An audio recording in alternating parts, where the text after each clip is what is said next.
girl triumphantly said, "Hooray, we have won the match."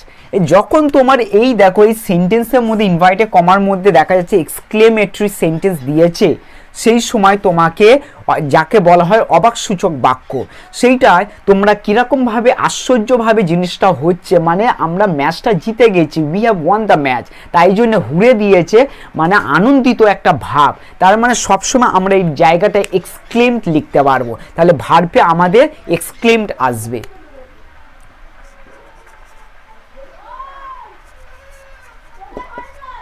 The girl exclaimed, তারপরে যদি মনে করো উইথ জয় লিখতে, সেটাও লিখতে পারবে, কেন জিতেছে, হুড়ে আমরা লিখলে আমরা আনন্দিত একটা ভাব লাগে, তাহলে আমরা এটা উইথ জয় লিখতে পারবো, হ্যাপিনেস লিখতে পারবো। আবার যদি মনে করো এইটা দ্য গার্ল এক্সক্লেমড জয়ফুলি, সেটাও লিখতে পারবো। The girl exclaim in Triumf, সেটাও লিখবো। দ্য গার্ল এক্সক্লেম ট্রায়াম্ফ্যান্টলি, সেটাও লেখা যায়। এবার যেটা তোমার ওপর নির্ভর হবে, আমি লিখে দিচ্ছি ইন ট্রায়াম্ফ।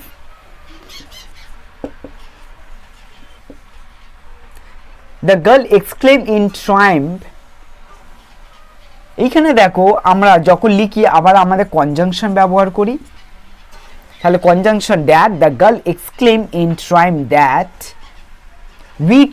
উইটা আমাদের কাকে বলছে, এখানে দেখো সেটের পর আমাদের কিছু দেয়নি, সেটের পর আমরা তার মানে জানছি প্লুরাল ফর্ম, উই আছে মানে একটা কিছু প্লুরাল ফর্মের কথা, তাহলে আমরা এখানে দে লিখতে পারবো, উইটা সরিয়ে আমরা দে লিখলাম, দে।